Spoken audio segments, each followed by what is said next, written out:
सबसे पहले हम बुलाना चाहेंगे क्लास 12 की नीट की स्टूडेंट आहाना को। आहाना असलम, आइए, ताली बजाएं आहाना के लिए।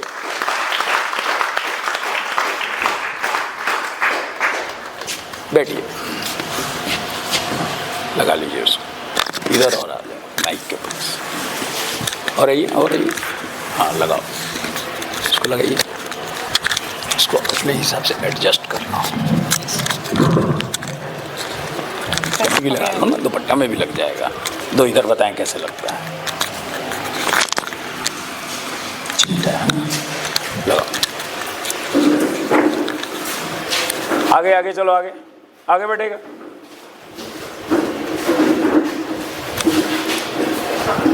स्टार्ट करिए। आहाना, आज आप पहला टाइम पे आपको मौका नहीं मिला था, आज दूसरा बार प्रोग्राम में हम लोग बैठे हैं। आप कैसा फील कर रही हैं यहाँ बैठ करके? बच्चों को बताएं।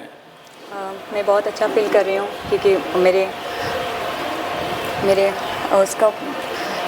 मैं बहुत अच्छा फील कर रही हूँ क्योंकि मेरे रुकावटों, मतलब पढ़ाई की रुकावटों के बारे में बताया गया है, यहाँ पे बताना है मुझे, और मुझे बहुत अच्छा लग रहा है। आप बिल्कुल घबराइए मत, ये जान जाइए कि यहाँ कोई भी बाहरी नहीं है, सब घर के लोग हैं। आपके पढ़ाने वाले शिक्षक हैं, आपके साथ पढ़ने वाले बच्चे हैं। एकदम खुल करके आप बात बोलिए, आप एकदम स्वतंत्र हैं, ठीक है? जो भी चीज़ होगा आप एकदम खुल के जवाब दीजिएगा। आप 12 क्लास में हैं, अगले साल नीट का एग्ज़ाम देंगे, और हम जानते हैं कि नीट के एग्ज़ाम में बायोलॉजी का नंबर सबसे ज़्यादा रहता है।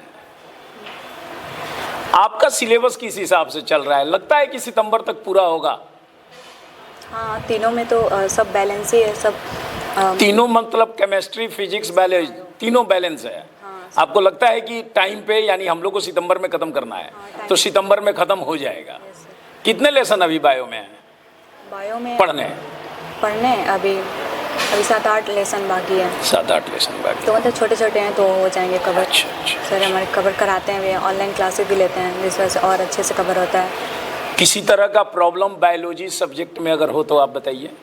बायोलॉजी में तो बेसिकली प्रॉब्लम नहीं होता है। जो हमको डाउट होता है हम सामने पूछ लेते हैं, और कोई भी इसमें दिक्कत होता है तो हम पूछते हैं, और डीपीपी ऑलरेडी मिल ही रहा है जिसका हम सेव करते हैं। हाँ, डीपीपी पहले नहीं मिलता था, अगले बार में बच्चों ने कहा कि डीपीपी मिले, तो डीपीपी बिल्कुल वो रेगुलर मिल रहा है, और वो भी क्वांटिटी, माने कितने क्वेश्चन होंगे बच्चों से हमने पूछा उसी के अकॉर्डिंग दे रहे हैं। इसके अलावा सर ने मुझसे कहा था, क्योंकि सर काफ़ी एग्रेसिव हैं आपके बायो वाले, मैंने पहले भी अगले बार भी बताया था, कोई शिक्षक मुझे कहता नहीं है कि सर ये किताब मंगवा दीजिए। एक बायो वाले सर हैं कि वो आकर के मुझसे कहते हैं, और कहते ही नहीं है, लिंक भी भेजते हैं कि मंगा दीजिए। लेकिन मुझे लगता है कि कभी ऐसा नहीं आया कि वो कहे हो और हम ना मंगाए हो, चाहे वो 1000 रुपये का हो या जितने पैसे की तो कोई बात नहीं, मैं तुरंत उनकी बातों को मानता हूँ। और बुक का तो प्रेमी मैं खुद ही हूँ। अभी भी उन्होंने कहा था कि कुछ मंगाइए, तो मैंने कुछ किताब मंगवाया है आपके लिए, और वो अभी ऑनलाइन है और रास्ते में है, 2-4 दिन के अंदर वो भी पहुंच जाएगा। जिस बुक को सर को देंगे, और इस तरह से हमेशा वो काफ़ी एग्रेसिव हैं और इस तरह से बताते हैं। आप एक चीज़ बताइए कि इस बार नीट का जो एग्ज़ाम हुआ, आपने देखा पूरे इंडिया में बच्चों ने कहा कि फिजिक्स बहुत टफ है, जेईई एडवांस का क्वेश्चन आ गया। यहाँ तक कि मैं अभी 2 दिन पहले, जो एयर 1 रैंकर आया है, महेश नाम है उस बच्चे का, सीकर में पढ़ता था, तो उसने बोला कि जैसे ही मेरा सबसे फेवरेट सब्जेक्ट फिजिक्स था, और मैं जब जैसे ही बुकलेट पैक था, खोलना था, और खोल करके जैसे उलाटा पहला फिजिक्स, और पहला क्वेश्चन में ही मुझे एकदम आश्चर्य हो गया कि ये कैसा क्वेश्चन आ गया, मन इतना टफ था। उसके बाद गया नेक्स्ट, तो वो भी वैसा ही था। तो ऐसा तो आपके साथ भी है, ऐसा नहीं है कि एनटीए अगले बार बदल देगा। तो आपको लगता है कि आप जेईई एडवांस लेवल का फिजिक्स बना दीजिएगा? सर मैं फिजिक्स बनाती हूँ, पर न्यूमेरिकल में ज़्यादातर मैं फंस जाती हूँ क्योंकि मेरा मैथ बहुत वीक है। और जेईई एडवांस का तो हम रोज़ ही क्वेश्चन पेपर देखते रहते हैं, पर सर हमारे अच्छे से सॉल्व भी कराते हैं, जैसे हमको समझ में भी आता है। डाउट आता है तो हम ऑलरेडी उसी दिन पूछ लेते हैं। और मुझे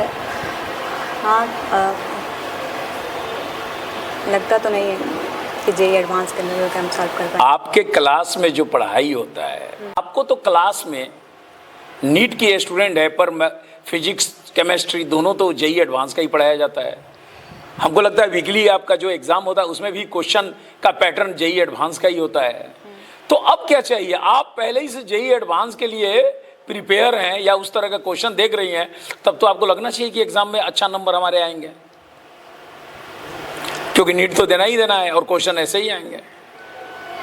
पर आपका स्कोर कम आ रहा है, उसके लिए आप क्या करिएगा? स्कोर जो कम आ रहा है, हम नंबर कम ला रहे हैं, उसके लिए आप क्या प्लानिंग बनाई है? कुछ आपने प्लानिंग बनाया है?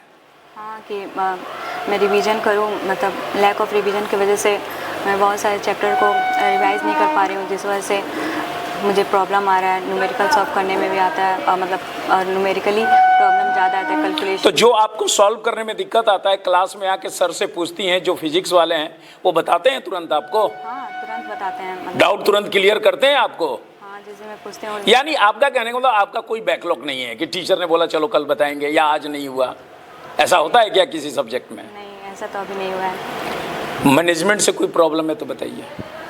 नहीं, किसी तरह का मैनेजिंग प्रॉब्लम हो, लगता हो कि इस तरह से इसको सुधार किया जाए, तो बिल्कुल आप बताइए, मैनेजमेंट सुनेगा और उसकी सुधार भी करेगा। नहीं, अभी मैं सर उस टाइम बायोलॉजी का डीपीपी नहीं मिलता था, तो अब तो मिलने ही लगा है, अब बिल्कुल। कोई दिक्कत नहीं है।